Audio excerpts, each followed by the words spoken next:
I want to thank you for the opportunity to speak tonight. I've listened to speakers over the past few weeks, many of them using words like white privilege, racist, lynching, rapist, as well as speakers demanding and yelling for change. Why should the name be changed? Because it's offensive? If this is a real issue, would it stop here? No. That was said at Forest, and it did not stop. It will not stop. This will continue until everything that is offensive to this cancel culture movement is just that, canceled. Speakers at colleges, books, monuments, TV hosts and shows, doctors who are in the sights to be canceled, and this is not the resolution. Let me tell you, there's many things that I find offensive every day that I'm faced with. I was offended when school prayer was removed, not standing for the pledge or national anthem, rap music and the lyrics, men wearing pants down to their thighs. No audible response, please. Just to name a few. Where is the moral compass? Before we spend time and money worrying over name changes, maybe the efforts would be well spent saving lives, eliminating shootings and aborted babies, and lack of parental oversight in some of our neighborhoods. There's something wrong with our priorities today. Some have quoted from the Bible, and I have one as well. Why do you notice the splinter in your brother's eye? Thank you, Mr. Likens. Okay, thank you, Mr. Likens. Ladies and gentlemen, before we continue, I do want to remind you that we understand that many of you have strong viewpoints on these issues. However, we ask that all of you respect the right of each other to express those individual viewpoints. Please, we ask that you refrain from audible responses when those are speaking at the microphone. Next, we have Kathy Fortson, followed by Steve Reedberry. I'm Kathy Silcox, class of 1966. I don't believe we're here tonight because there's a difference of opinion with the name of a school. We're here because a situation has been created to promote unrest among all past and present who have been connected to Robert E. Lee. We all have enjoyed freedom and independence since this nation was formed. Government takes control when there's social and racial division and unrest. In order to keep our freedoms, people of all races must stay united. We all can come together in a spirit of unity to work problems out and create solutions. The issue with this school being renamed brings to the surface a lot of emotion for those connected to it. I personally can't change history or men's behavior, but we can find a way to move forward with integrity and grace. Who exactly brought this issue to the surface and what was their motive? We have to stick together in a peaceful way. The goal should be to treat other people the way we want to be treated. In this younger generation, 30 years from now, will have their fond memories and won't be happy with an attempt to have them altered. There's a solution, but picketing for the media is not going to solve it. We have to come together, define exactly why this is happening, and try to figure out a path forward that will garner respect and maintain unity. Leadership in this country is promoting division, and we need to be smart. Thank you, Ms. Fortson. Choose our issues carefully. Thank you, Ms. Fortson. Next, we have Steve Reedberry, followed by John Warren.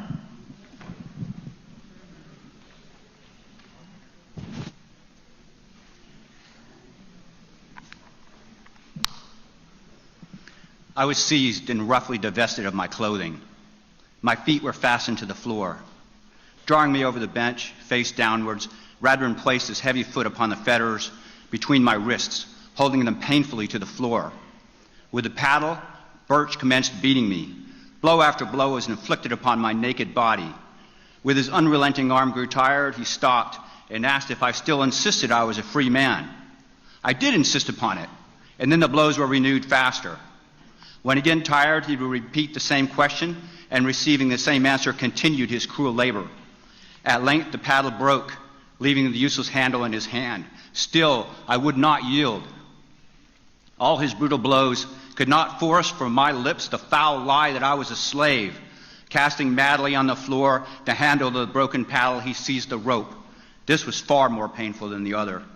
I struggled with all my power, but it was in vain. I prayed for mercy, but my prayer was only answered with imprecations and with stripes. I thought I must die beneath the lashes of the accursed brute.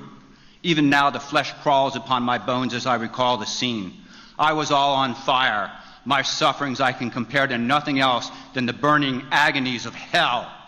This is the brutality that General Robert E. Lee fought to preserve.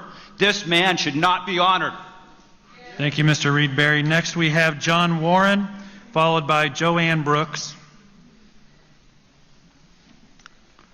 I'm here tonight as a neighbor and a member of this community. My name is John Warren, and I believe that Black Lives Matter.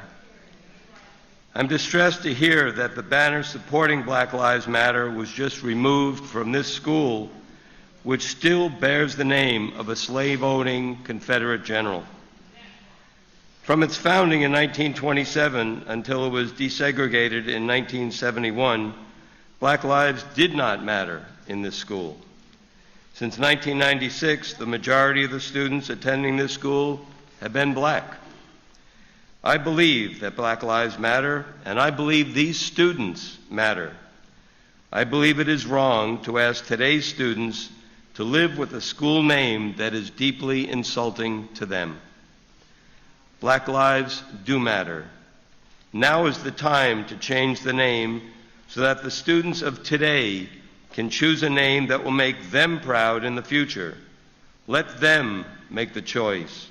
Allow them to change the name. Trust them to do the right thing. Thank you. Thank you, Mr. Warren. Next, we have Joanne Brooks, followed by Stephanie Simchik.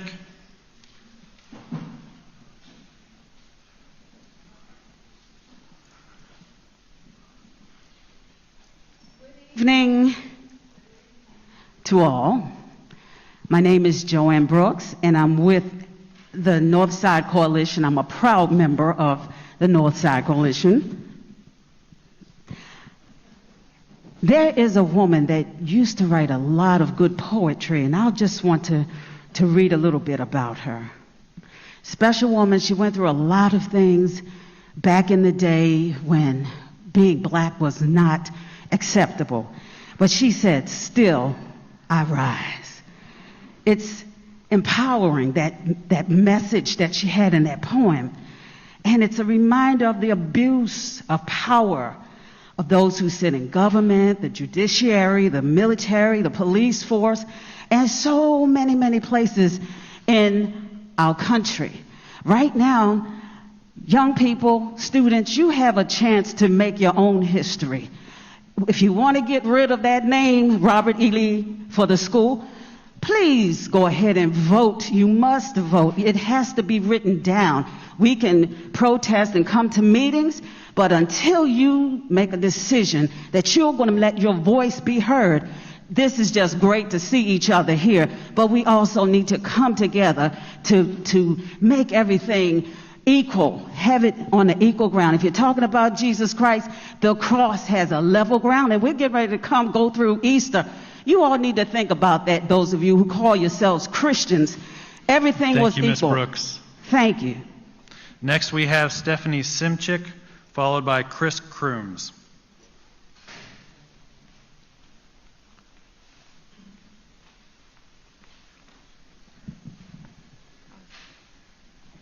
As a school counselor, it is my duty to implement anti-racist and social justice education.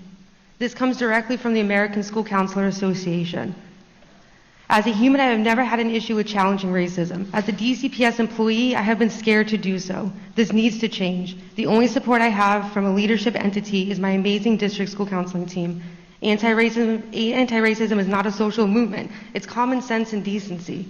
After decades, these terrible school names are finally changing, and so should the education happening inside the buildings. Thank you, Ms. Simchik. Next, we have Chris Crooms, followed by Xavier Curtis.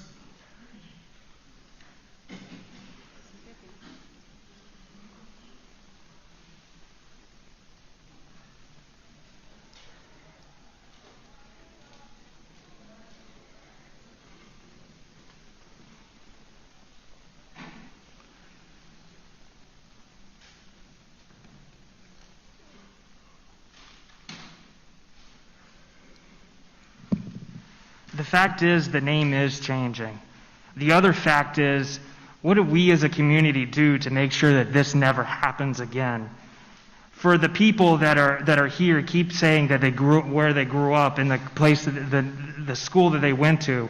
But the fact is that what they're talking about is during segregation.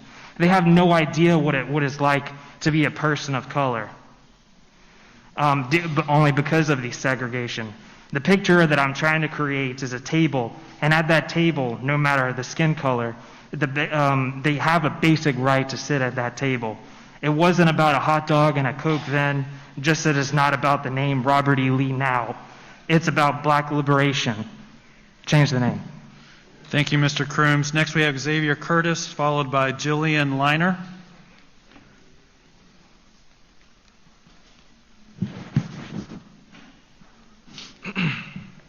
Good evening. My name is Robert Edward Lee, a.k.a. the General. See, Oz has many names. Some call me Marble Man, some call me King of Spades, some call me Uncle Robert, and some even call me Massa. See, I commanded the Army of North Virginia from about 1862 to the year of 1865. Oh, I got love for Virginia. That's my home. Even though I probably knew going over there and commanding the Confederate Army was morally wrong, and that I was basically, put it down? Okay. And that I was basically, dang, you messed me up. I'm sorry. Thank you, though. And that I was basically, God dang. Going over there and commanding the Confederate Army was morally wrong, and that I was basically fighting to keep those black folks enslaved. But I still did it because I'm loyal. I believe loyalty outrules basic human rights. I believe loyalty means more than a human life. I believe loyalty means more than freedom for all. Slavery is a bad thing, you see? Hey, keep your eyes here. I said slavery was a bad thing. So don't worry about those Negroes in my backyard picking cotton. Ignore that. Focus on my accomplishments. See, I graduated second in my class at Old West Point. Oh, man, the good old days. I'm a skilled, tactical man, but I'm racist. But that doesn't matter, right? Let's just focus on my glory days. Let's not talk about how many black women I raped and how many black men I whipped. Let's not talk about how I had the courage and the leadership to become a traitor and fight against my country. I'm sure most of y'all love the Confederacy, so I'm sure y'all probably racist, just like me. So let's not say that straight up, because we'll probably lose our business and friends and grandchildren, or even worse, we'll get canceled by the cancel culture. My name means terrorism. My name means loyalty. My name means my name means loyalty before morality. My name means racism, period. Take my name off these schools and let this country move on. Thank you. Change the name. Thank you, Mr. Curtis. No applause, please. Thank you. Thank you. Jillian Liner, followed by Zaria Boles. Equality in the schoolroom should be a priority of Duval County Public Schools, and right now, as a whole, DCPS is showing us that equality is not a priority, and that they are trying to silence black and brown individuals that attend Duval County Public Schools and those who stand in solidarity with the black and brown community. Let me remind you that 64% of students who attend Duval County Public Schools are not white, and it is in your best interest to hear and listen to black and brown students and make changes that will make black and brown individuals more comfortable in their learning spaces. Please change the name, and I yield my time. Thank you, Ms. Liner. Next we have Zaria Boles, followed by Miriam Hussein.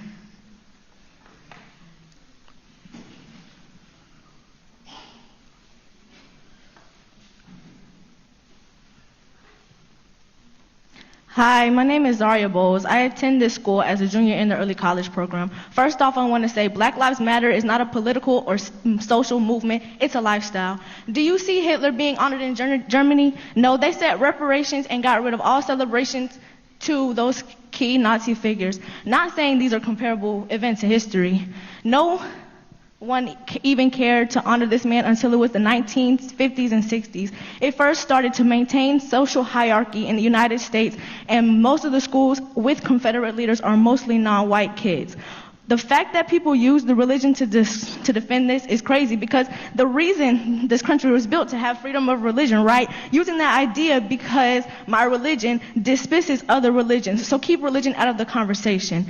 The Confederate States of America was a whole different country and waged war against the United States. Y'all are praising a man who represented an enemy country and was an actual country for less than the time spent in elementary school. Robert E. Lee's military objectives were the same as all of the foreign enemies of the United States. So I ask again, why are we memorializing the commander of an enemy country who waged war against our country? Where is the patriotism in that? Thank you, Ms. Boles. Next, we have Miriam Hussein, followed by Sean Eaton.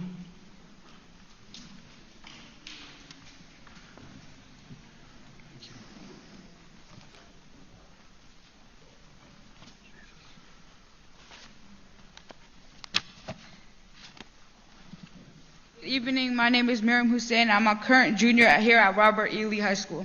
Every day I see my African American friends, peers, teachers, and administrators walk the halls of a school that is named after someone who oppressed their people and led a war to continue to enslave them.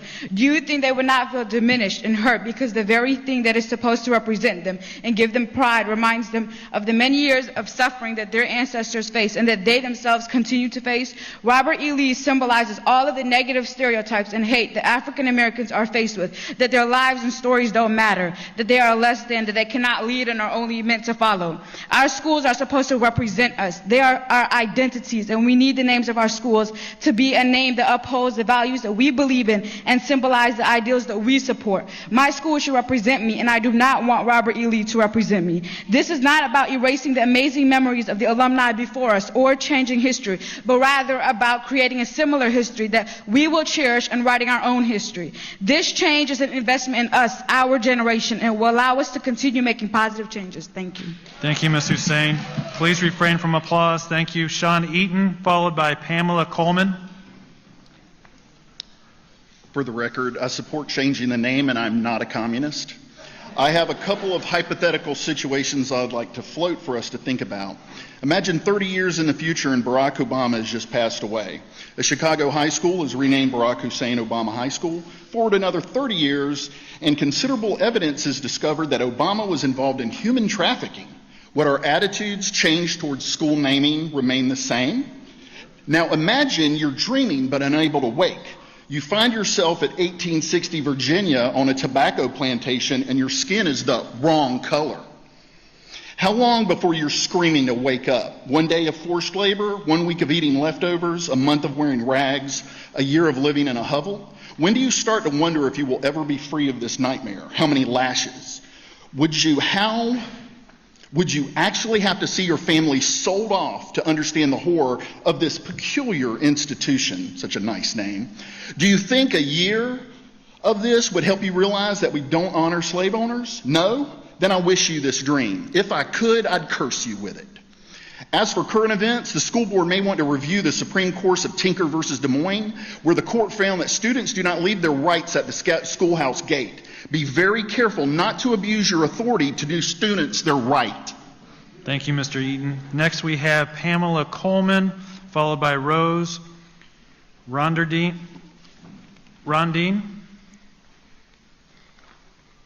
Hi, my name is Pamela Coleman, and I am a 43-year alumni of this school. I stand in support of a name change for the school. I've heard a lot, I've listened a lot, and I've read a lot from what the news media and social media has reported on the school name change. The main topics that stand out for me, opponents against the name change, is that I have memories. The financial support will stop. It's cost effective. Just like the city, the schools find money to do what they please. Mostly everything the kids do here, they bill the parents, or the kids raise the funds to get what they need done as well. I have memories as well, lots of them too, with friends of all races that were here at the same time I was. And all that would never stop the memories from going away. I am a many, never liked the name while we were going here, but that is the hand that we were dealt. We didn't have a platform to speak out, and if we did, no telling what would have occurred. You've heard the history of Robert E. Lee. Some of the agreements, a lot not. But I personally don't like he was a racist. His symbol represents racism, and that these discussions we're having are very much necessary, but they are difficult. But a school symbol, as well as the name, should represent people of all backgrounds and of all colors. The name Robert E. Lee did not represent it then when I went here, and it does not represent it now. Change the name. Thank you. Thank you, Ms. Coleman. Next, we have Rose Rondine, followed by Joy Washington.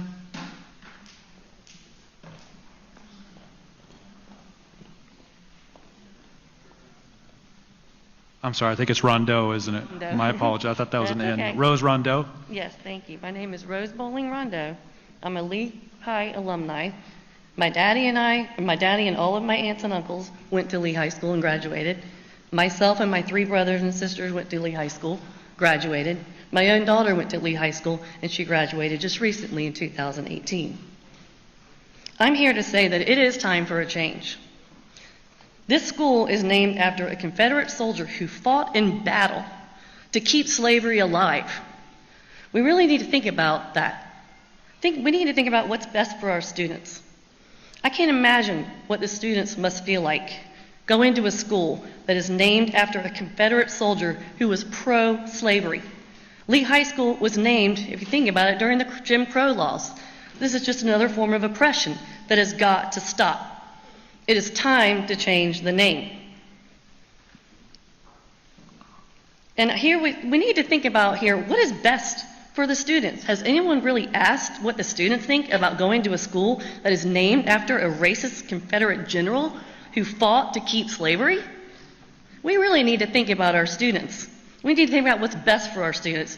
We need to change the name. And who are we? Who are we to say how these kids feel?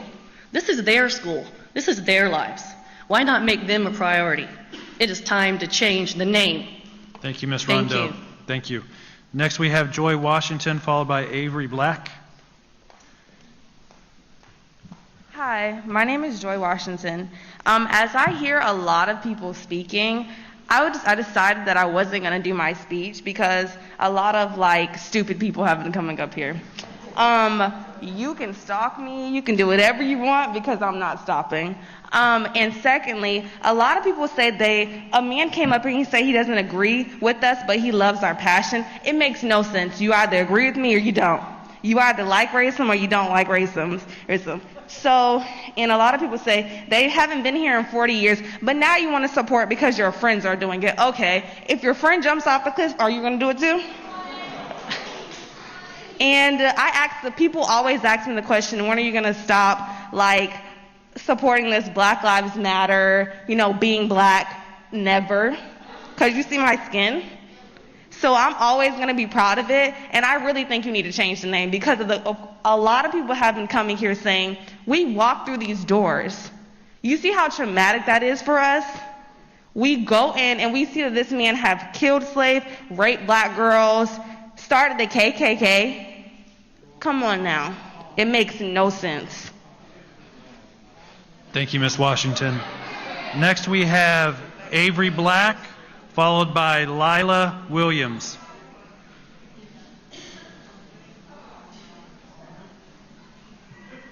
Hello, I'm Avery Black, here again to discuss the name changing of Robert E. Lee High School. I'm here representing an activism group called This Isn't Us, created to speak upon problems in the world. We are here again today to use our voices to hopefully change the name of this school. Robert E. Lee was a man who separated families, owned slaves, and that is just the beginning of the terrible things that this man did. I cannot stand behind people who agree that this man was a hero. By having his name as a high school, we are giving him recognition that he does not deserve. Please listen to the youth who are telling you to change the names of this school. Furthermore, to recognize the issue behind changing the name of the high school, a teacher at this school was suspended yesterday for displaying a Black Lives Matter flag. And the same administration who took down this flag did not allow the students opportunity to protest in regards to that matter. Black Lives Matter is not a political statement, it is a human rights issue. Thank you, Ms. Black. Next, we have Lila Williams, followed by Pastor Kimberly Pullings. Hello, my name is Lila Rose Williams, and I'm 11 years old. So I have no idea what high school's like yet, but I do know a lot about Robert E. Lee. And he raped black girls. He represents slavery, the wrong side of history, and trying to hold back an entire race of people. I'm ashamed of these alumni who used to go to this school and put their memories in front of kids' feelings. I'm ashamed of you, and I can't believe that they think that. Thank you. Thank you, Ms. Williams. Next, we have Pastor Kimberly Pullings, followed by Lindsey Jones.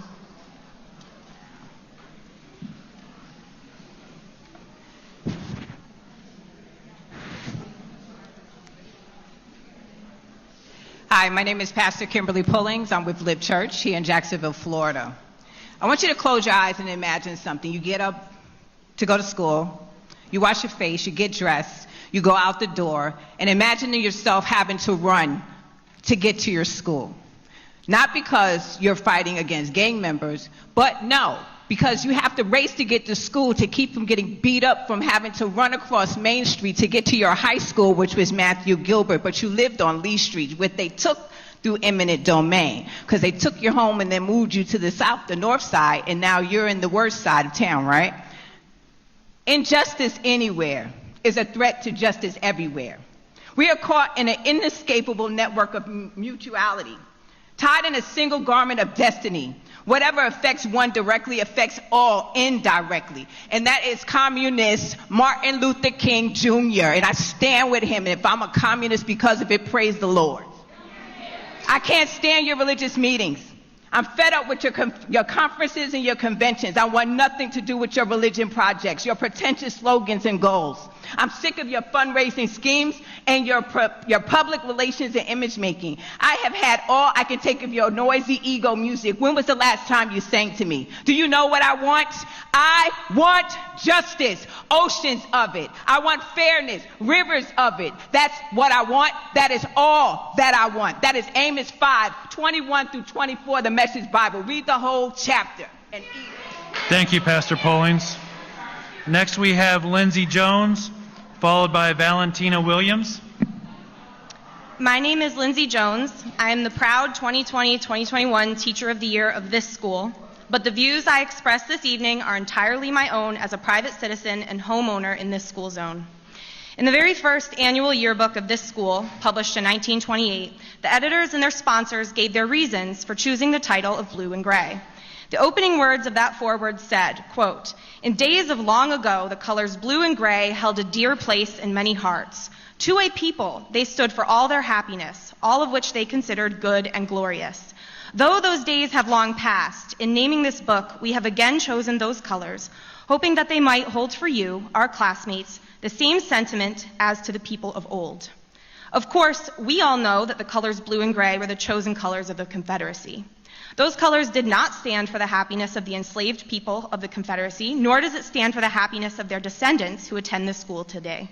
We no longer call the yearbook the blue and gray. The tradition has ended. We also no longer adorn the original seal that topped each page of that yearbook. Instead, somewhere along the way, we adopted the seal you see on those tables before us. I can't help but notice that the colors of alumni t-shirts and the colors of our current student athletes are blue and white.